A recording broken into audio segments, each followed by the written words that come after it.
ever wonder what's inside of a snowmobile?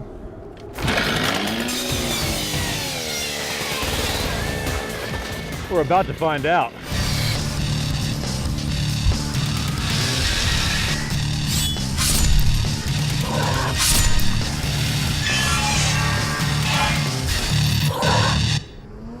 Today on Sliced, an unlikely matchup. A brand new Nitro, Yamaha's fastest snowmobile today, against the company's fastest sled from the 1970s.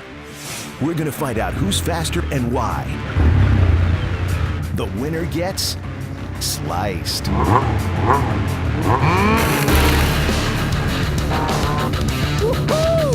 The 32-year-old antique pops a wheelie, or is it a sleddy, right out of the gate. Halfway down the quarter-mile track, the brand new sled starts to close the gap. But it can't bring enough to beat the explosive start of the vintage sled. And as it hits 100 miles per hour, the old-school sled skidoos to sweet victory. The winner? The 1976 Yamaha. It weighs 360 pounds, has an aluminum frame, and a 94 horsepower motor. Compared to the Nitro, it's a pipsqueak.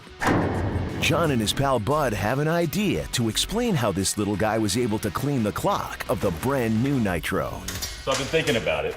I think this old thing has got to have a bigger block in it, a bigger engine, something along those lines. A little more nourish, a little bit more power behind it. A lot more horsepower. That makes sense. Yeah, That makes so I'm sense. thinking let's take a look at the engine first. All right, let me get the cowling Whoa, off. whoa, whoa, whoa. Let's slice it. Why slice it? Because that's how they'll reveal the inner workings of the sled. Come on, bud. Let's slice something. With the help of this, a gas-powered cutoff saw. At 9,000 RPMs, it can power through cement and even steel.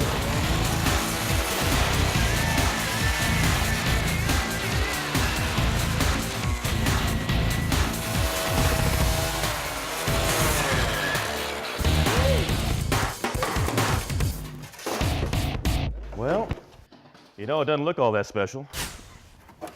No special motor mounts to speak of. Nope, nothing that I can see at all. Nothing special on the carburetor. We haven't done anything to get more air in there that I can see. It's got to have some horsepower coming from somewhere. The engine powers a track drive. It's a pair of sprocketed gears that turns the rubber tread up to 8,000 RPMs to reach a top speed of 150 miles per hour. Maybe the answer is back there. Let's slice open the seat and see what's under there.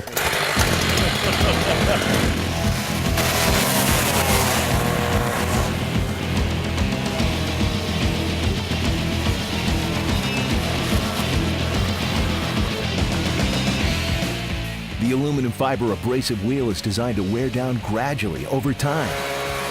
Guess no one told John. Okay, all right. What did I hit? You blew your wheel apart, which is a danger with these fiber wheels. They will disintegrate on you when they I gotta tell you, brother, that right there is a thing of beauty. Hey, what about the steel wheel? We could absolutely give it a shot. And of course, this is a diamond wheel. It's not gonna blow apart like the other abrasive one will. Yeah? It might get a little gummed up on the foam, but heck, it's certainly worth a shot. Let's give it a try. All right. That puppy up. The new blade is encrusted with thousands of tiny industrial diamonds, a slicer's best friend. Round two.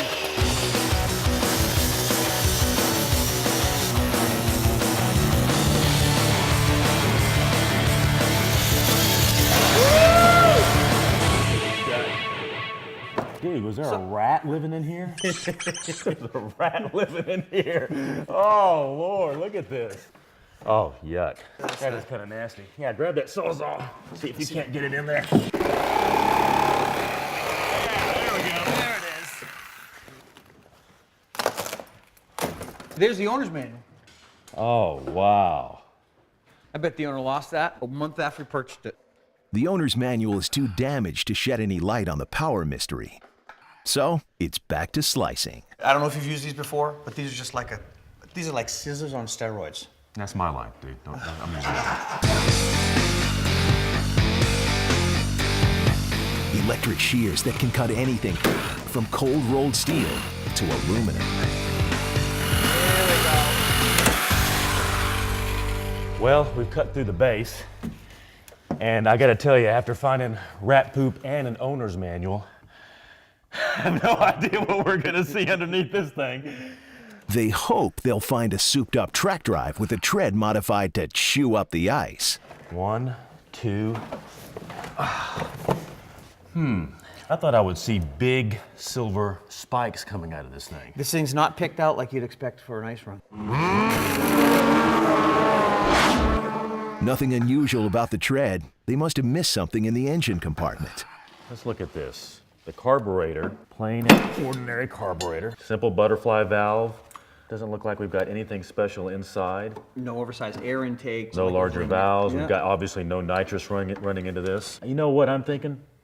Oversized pistons. That's one of the only options we got left. I'm ready to slice it open and find out. But to get a better look, they'll first have to cut the engine entirely out of the chassis. Add a little oxygen. Generally, the louder the flame, the hotter it is. Oh yeah, brother. This is gonna be fun. Acetylene gas fuels the flame, but it's the forced injection of oxygen that spikes the temperature to a steel melting 2,000 degrees. I have to remember to bring this out for 4th of July.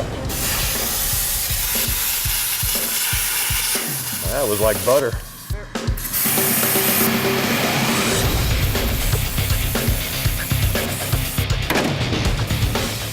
Now they can slice the cast aluminum engine block, but it's way too thick for a torch.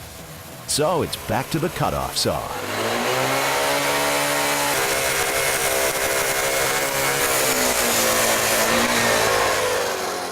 Want to rotate it up? I can just cut right through this.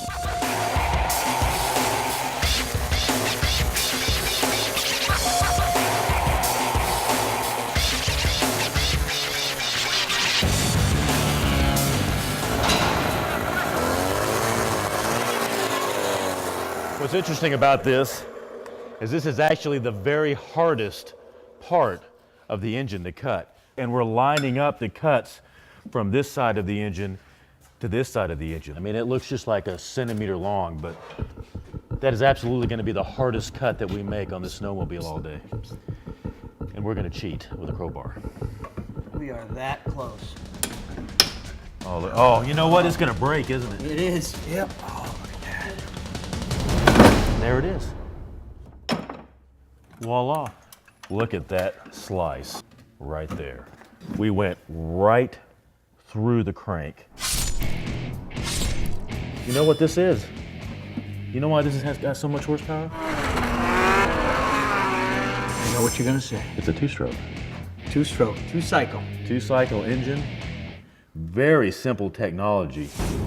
A two-stroke engine fires every time the piston moves to the top of the cylinder, compared to a four-stroke, which fires only every other time.